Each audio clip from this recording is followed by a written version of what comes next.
अब देखो, last lecture में ये बताया गया था कि अलजेब्रिक स्ट्रक्चर बाइनरी ऑपरेशन क्या है। अब बाइनरी अलजेब्रिक स्ट्रक्चर या बाइनरी ऑपरेशन जो है, जैसे आपको ये बताया था, क्या बताया था कि नेचुरल नंबर का एक सेट है जिसके एलिमेंट हैं 1 2 3 4 5 6 7 डैश डैश, और इसके दो एलिमेंट लेते हैं 2 और 3, इसमें प्लस लगाते हैं तो 5 आता है, 5 भी n का एलिमेंट है। लेकिन 2 और 3 के बीच में माइनस लगाते हैं तो -1 n का एलिमेंट नहीं है। तो n में प्लस बाइनरी ऑपरेशन है और n में माइनस बाइनरी ऑपरेशन नहीं है। तो यदि n में प्लस बाइनरी ऑपरेशन है तो n और प्लस को एक साथ लिख देते हैं कामा लगा के, तो इसको कहते हैं अलजेब्रिक स्ट्रक्चर। क्या कहते हैं? Algebraic structure. तो n तो नेचुरल नंबर का सेट था, n के स्थान पे क्या ले लें, कोई जी नॉन एम्प्टी सेट लेते हैं और इसमें बाइनरी ऑपरेशन क्या है, स्टार। ठीक है, तो जी कामा स्टार क्या कहलाएगा, अलजेब्रिक स्ट्रक्चर। और जी कामा स्टार अलजेब्रिक स्ट्रक्चर कुछ प्रॉपर्टी को होल्ड कर सकता है। नंबर फर्स्ट इसको कहते हैं जीवन, जीवन कहते हैं, और जीवन को कहते हैं क्लोजर प्रॉपर्टी। क्या कहते हैं? Closure property. तो क्लोजर प्रॉपर्टी को समझाने के लिए आपको थोड़ा सा एग्जाम्पल लिख लेते हैं कि जैसे इंटीजर नंबर के सेट में प्लस जो है एक क्लोजर प्रॉपर्टी को होल्ड करता है। तो इंटीजर नंबर तो आप जानते हो, यहाँ पे क्या होता है, जेड से डिनोट करते हैं। तो Z is equal to dash dash -3 -1 -2 -1 0 1 2 3, ये सब क्या है, इंटीजर नंबर है। ठीक है, अब इंटीजर नंबर के कोई भी दो एलिमेंट ले लो 2 और 3, और 2 और 3 में प्लस लगाओगे तो क्या है 5, और 5 जेड का ही एलिमेंट है, 5 इंटीजर नंबर है। इसका मतलब हम जेड के कोई भी दो एलिमेंट लेंगे और उसमें प्लस लगाएंगे तो जो रिजल्ट आएगा जेड का ही एलिमेंट आएगा। इसका मतलब प्लस जो है, प्लस बाइनरी ऑपरेशन जेड में क्या कर रहा है, क्लोजर प्रॉपर्टी को होल्ड कर रहा है, क्लोजर प्रॉपर्टी को होल्ड कर रहा है। ठीक है, G2 का मतलब होता है associative law, associative law. Associative law का मतलब ये होता है कि 3 एलिमेंट लें, जैसे 2 3 4 ले लिए, बिलोंग इन क्या, जेड। ठीक है, तो 2 + 3 करें और +4 कर दें, फिर 2 और +3 +4। ठीक है, तो यहाँ पे देखते हैं कि 2 + 3 +4, तो इसकी इस साइड की वैल्यू इस साइड की वैल्यू समान रहेगी। जैसे 2 और 3 5 हुआ, और ये 4, और यहाँ पे 2 और ये क्या होगा 7, तो 9 = 9। तो कहेंगे कि प्लस बाइनरी ऑपरेशन जेड में एसोसिएटिव लॉ को भी होल्ड करती है। ठीक है, अब यहाँ पे G3 प्रॉपर्टी जो बोले हैं, existence of identity element. G3 का मतलब होता है existence of identity element, identity element. तो आइडेंटिटी एलिमेंट एग्जिस्टेंस ऑफ, इसकी मीनिंग क्या होती है, क्योंकि ये आप लोग BSc सेकेंड ईयर में उस साल कोरोना काल था इसलिए पढ़े नहीं हो, तो ग्रुप थ्योरी तो उसके बारे में जानते भी नहीं, बेसिक भी। अब उसके आगे वाली ग्रुप थ्योरी यहाँ है MSc में। ठीक है, तो इन सबको जानना जरूरी है। वे पता चला कि आपको हम सिखा रहे हैं, वे ग्रामर इंग्लिश का पढ़ा रहे हैं, आपसे ABCD नहीं बनता। ठीक है, तो वे कैसे पढ़ पाओगे ग्रामर को। ठीक है, तो इसलिए इन सब चीज़ों को जानना जरूरी है। परीक्षा में आने वाली चीज़ बहुत कम है, ठीक है, पर उनको समझने के लिए सब का यूज हो जाएगा। ठीक है, इसलिए पढ़ाना जरूरी है, एग्जिस्टेंस ऑफ आइडेंटिटी एलिमेंट। ठीक है, अब सब कुछ पढ़ा करके हम पूरा पढ़ा देंगे, वो आप समझ में भी सब आ जाएगा आपके, बहुत आसान है ये। ठीक है, तो एग्जिस्टेंस ऑफ आइडेंटिटी एलिमेंट, तो इसका मतलब ये होता है कि इंटीजर नंबर के सेट में ऐसा कोई एक एलिमेंट है। ठीक है, जैसे -3 ले लिए, -2 ले लिए, -1 ले लिए, 0 ले लिए, 1 ले लिए, 2 3, ये 3 एलिमेंट हैं सब जेड के, है ना। तो इसमें जेड में एक एलिमेंट 0 भी है, और ये 0 ऐसा एलिमेंट है कि 0 को किसी भी एलिमेंट के साथ जोड़ दोगे तो उस एलिमेंट को कोई फर्क नहीं पड़ेगा, अर्थात वही एलिमेंट आ जाएंगे। ठीक है, तो -3 आ गया, -2 आ गया, -1 आ गया, ये 0 आ गया, क्या आ गया 1, ये 2 और ये 3 आ गया। इसका मतलब जेड में एक ऐसा एलिमेंट 0 है कि वह एलिमेंट और उस पर्टिकुलर एलिमेंट के बीच में ऑपरेशन लगाते हैं, बाइनरी ऑपरेशन लगाते हैं, तो उन एलिमेंट में कोई फर्क नहीं पड़ता। तो इस पर्टिकुलर एलिमेंट को कहते हैं हम आइडेंटिटी एलिमेंट। क्या कहते हैं? Identity element. जो एलिमेंट ऐसा हो कि वह एलिमेंट और उस सेट के सभी एलिमेंट के बीच ऑपरेशन लगा दें तो उन एलिमेंट में कोई फर्क ना पड़े, तो उस पर्टिकुलर एलिमेंट को कहते हैं आइडेंटिटी एलिमेंट। उस पर्टिकुलर एलिमेंट को क्या कहते हैं, आइडेंटिटी एलिमेंट। ठीक है। अब यदि मान लो इसी में कहा जाए मल्टीप्लिकेशन बाइनरी ऑपरेशन की रिस्पेक्ट आइडेंटिटी एलिमेंट क्या है, तो यहाँ पे देखो -2 है, -3 है, -2 है, -1 है, 0 है, 1 है, 2 है, 3 है। इन सब में हम किसका मल्टीप्लाई कर दें, 1 का। किसका मल्टीप्लाई कर दें, 1 का। तो 1 का मल्टीप्लाई कर दोगे तो क्या होगा, 1 का मल्टीप्लाई करने से कोई फ़र्क पड़ेगा क्या, -3, -2, -1, ये क्या आ गया 0, ये होगा 1, ये होगा 2, ये होगा 3। ठीक है। तो 1 का मल्टीप्लाई करने से इन एलिमेंट में कोई फ़र्क नहीं पड़ा, इसलिए 1 क्या कहलाएगा, मल्टीप्लिकेटिव आइडेंटिटी एलिमेंट। क्या कहलाएगा, ये क्या होगा, एडिटिव आइडेंटिटी एलिमेंट। ये क्या कहलाएगा, मल्टीप्लिकेटिव आइडेंटिटी एलिमेंट। ठीक है। या ये बोल सकते हैं कि प्लस के रिस्पेक्ट आइडेंटिटी एलिमेंट 0 है और मल्टीप्लिकेशन के रिस्पेक्ट आइडेंटिटी एलिमेंट यहाँ 1 है। ठीक है। क्योंकि 1 का मल्टीप्लाई करने से इन एलिमेंट में कोई फर्क नहीं पड़ रहा है। ठीक है। तो इस प्रकार का एलिमेंट है, ठीक है, इस प्रकार का एलिमेंट जी में होना चाहिए कि जी के सारे एलिमेंट उस पर्टिकुलर एलिमेंट के बीच ऑपरेशन लगा दें तो उन एलिमेंट में कोई फर्क ना पड़े। तो हम कॉमन रूप से उस एलिमेंट को क्या करते हैं, यहाँ पे उस एलिमेंट का नाम क्या दे देते हैं, ई दे देते हैं। क्या देते हैं, स्मॉल ई। और जी के कोई भी एलिमेंट फॉर ऑल लिख देते हैं, ए बिलोंग इन जी। तो जी के सभी एलिमेंट और ई के बीच में ऑपरेशन लगाते हैं स्टार। तो इस ई को की वजह से इस ए में कोई फर्क ना पड़े, ए ही आ जाए। ठीक है ना। यानी क्या हुआ, जी के कोई भी एलिमेंट लें और एक ई पर्टिकुलर एलिमेंट जिसको हम आइडेंटिटी एलिमेंट कहते हैं। ठीक है। तो ए और ई के बीच में ऑपरेशन लगाएं, बाइनरी ऑपरेशन मान लो स्टार है। ठीक है। तो इस ए में कोई फर्क ना पड़े, तब ई क्या कहलाएगा, identity element. Star binary operation के रिस्पेक्ट, स्टार बाइनरी ऑपरेशन के रिस्पेक्ट। ठीक है। तो ये एग्जिस्टेंस ऑफ आइडेंटिटी एलिमेंट की मीनिंग ये है। फिर G4 क्या होता है, existence of inverse element, inverse element. ठीक है। तो इनवर्स एलिमेंट का मतलब क्या होता है, जैसे आपको जैसे इंटीजर नंबर के सेट में पता चल चुका कि आइडेंटिटी एलिमेंट प्लस के रिस्पेक्ट 0 है। आइडेंटिटी एलिमेंट प्लस के रिस्पेक्ट क्या है, 0। तो -3 और -2, -1, 0, 1, 2, 3।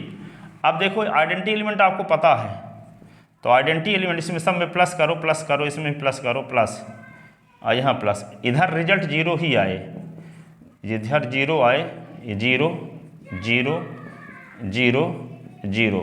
तो -3 में क्या जोड़ दें कि 0 आ जाए, +3 है ना। तो -3 में +3 जोड़ेंगे तब 0 आएगा। तो -3 का इनवर्स एलिमेंट +3 होगा। ठीक है। -2 में क्या जोड़ें कि 0 आ जाए, 0 आइडेंटिटी एलिमेंट है। तो -2 में 2 जोड़ेंगे तो 0 आएगा ना। तो -2 का इनवर्स एलिमेंट 2 है और 2 का इनवर्स एलिमेंट -2 है। ठीक है। तो जोड़ने से आइडेंटिटी एलिमेंट आ रहा है। तो यहाँ पे ये दोनों एलिमेंट एक दूसरे के इनवर्स एलिमेंट हैं। -1 में क्या जोड़ेंगे, 1, तो 0 आएगा। 0 में 0 जोड़ेंगे तब आएगा 0। ठीक है। 1 में -1 जोड़ेंगे तब 0 आएगा। 2 में -2 जोड़ेंगे तब 0 आएगा। 3 में -3 जोड़ेंगे तब 0 आएगा। ठीक है।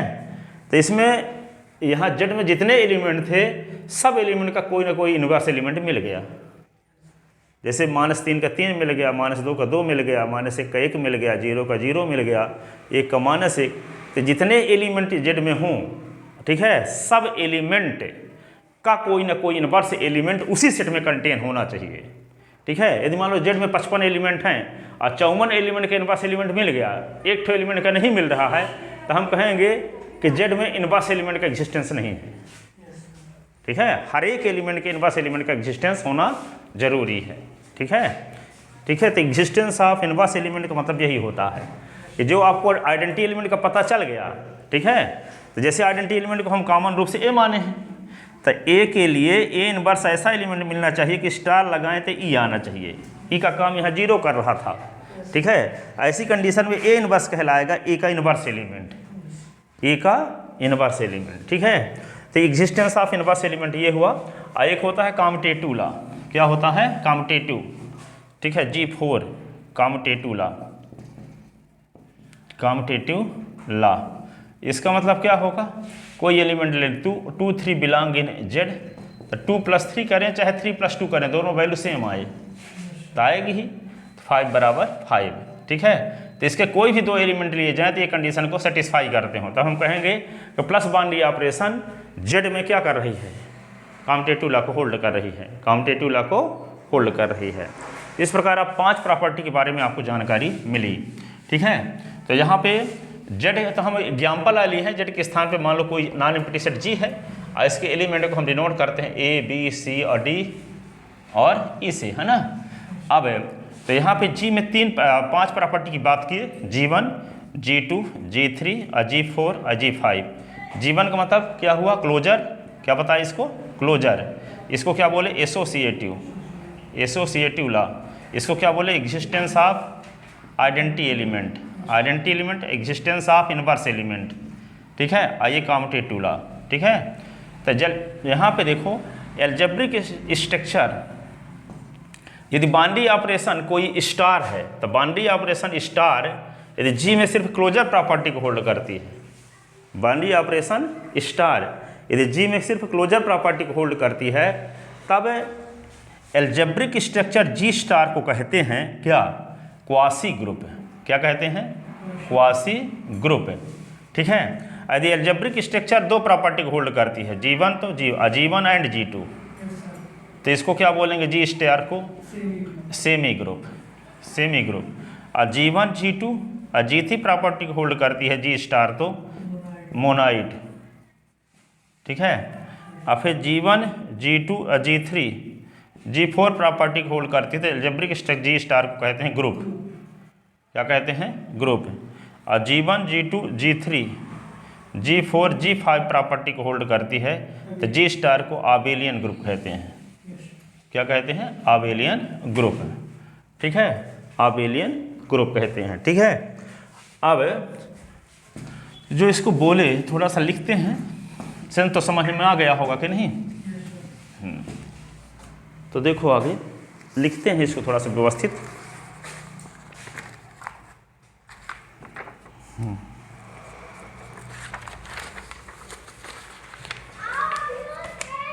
लिखो, let G be a non-empty set, non-empty set, non-empty set, and star be a binary operation, binary operation in G, then boundary operation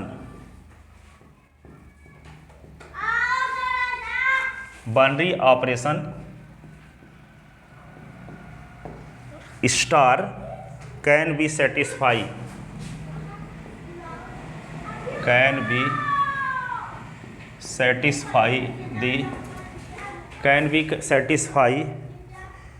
the following properties, can be satisfy the following properties।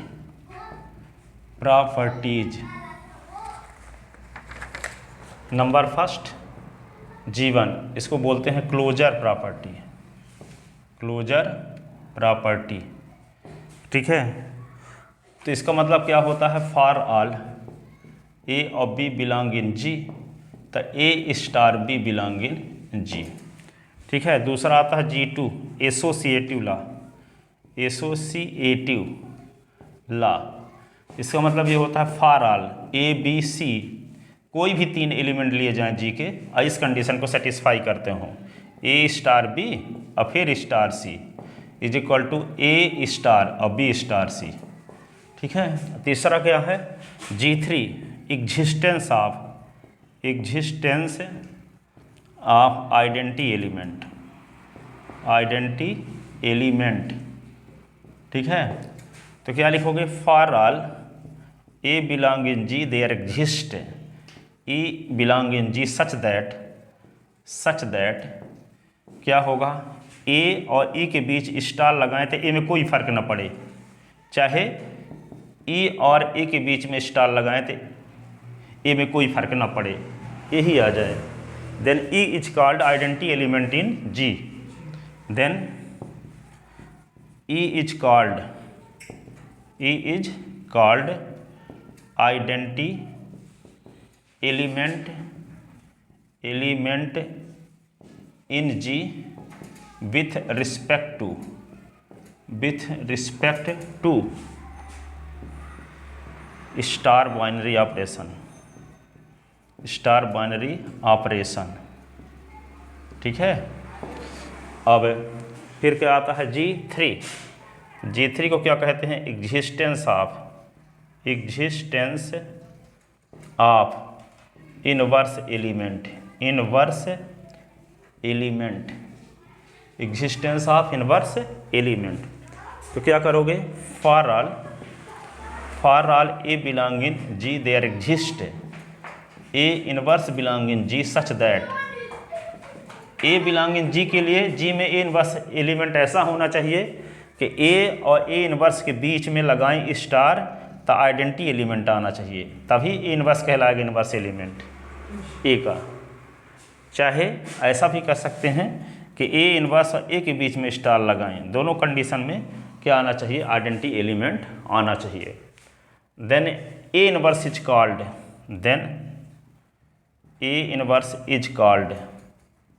Inverse element of A. Inverse element of A. Then A inverse is called inverse element of A. ठीक है।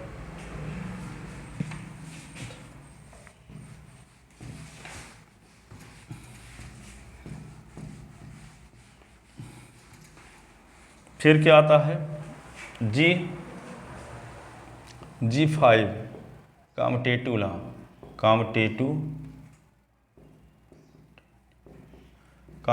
Law for all A B belong in G implies क्या होना चाहिए? A star B is equal to B star A B कोई भी दो element ले लें जी के और ए स्टार बी का मान निकालें और बी स्टार ए का मान निकालें। दोनों कंडीशन में वैल्यू क्या रहे? सेम। दोनों कंडीशन में वैल्यू क्या रहनी चाहिए? सेम रहनी चाहिए। ठीक है। अब पॉइंट फर्स्ट लिखो, node first. If binary operation star, if binary operation star satisfy only G1 property, then algebraic structure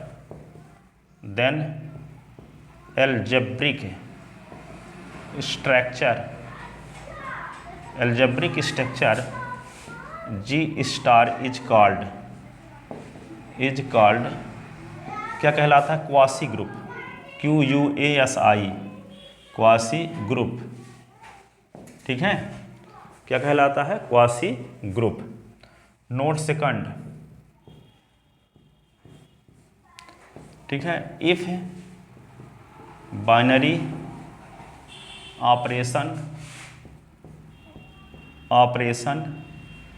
star satisfy only G1 and G2 property, then algebraic structure G star is called क्या कहलाता है? Semi group. G star is called semi group. ठीक है। अब आगे आता है note third.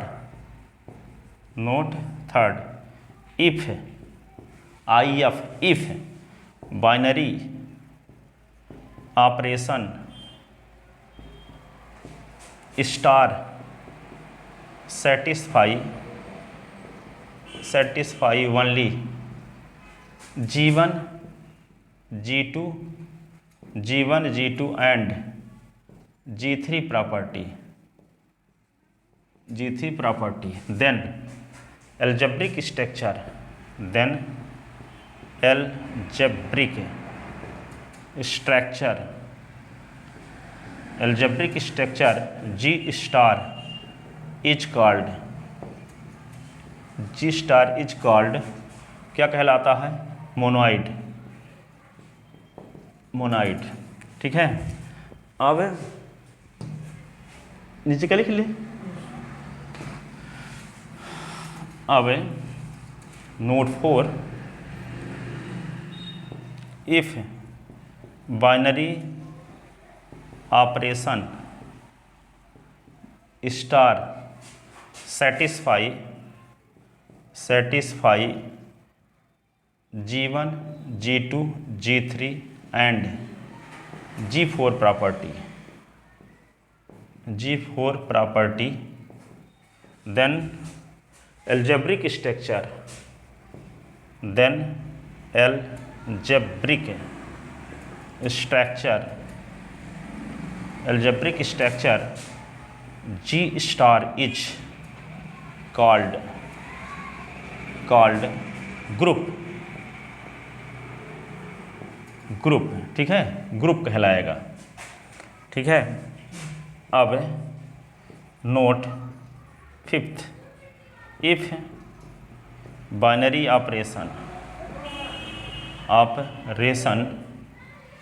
Operation star satisfy G1, G2, G3, G4 and G5 property. Then algebraic structure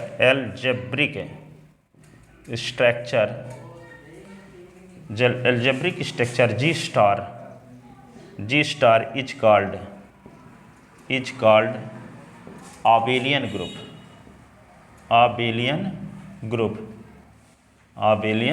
group. ठीक है. तो ये 5 चीज़ें ग्रुप के लिए ज़रूरी हैं. ठीक है. अब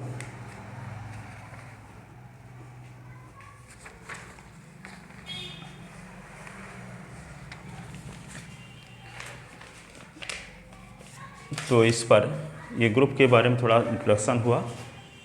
अब हम यदि किसी ग्रुप में एलिमेंट की संख्या फाइनाइट है, ठीक है, if number of element in any group is finite, then that group is called finite group. वह ग्रुप क्या कहलाएगा? Finite group.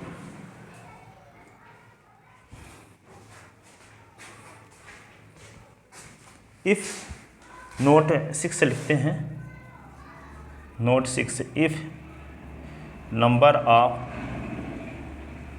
Element in any group is finite, then that group is called finite group. ठीक है.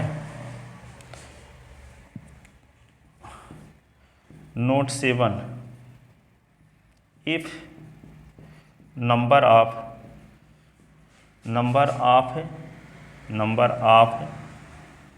Element in any group is infinite, then that group is called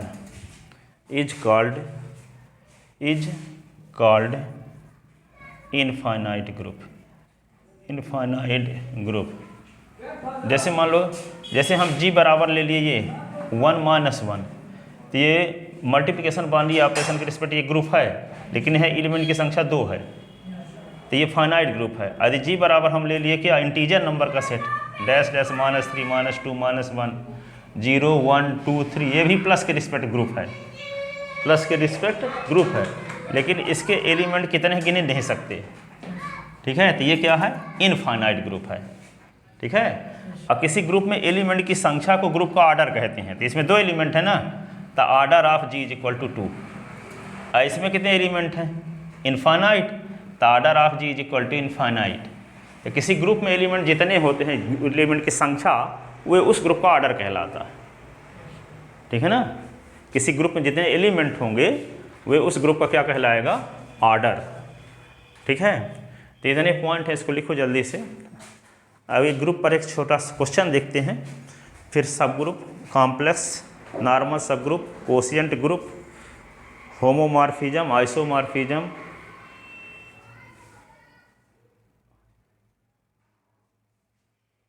colonel, fundamental theorem, first, second, third. ठीक है, और फिर इसके बाद आता है normal series, subnormal series, Jordan Holder theorem. Jordan Holder theorem तक पहुंचना है इसमें।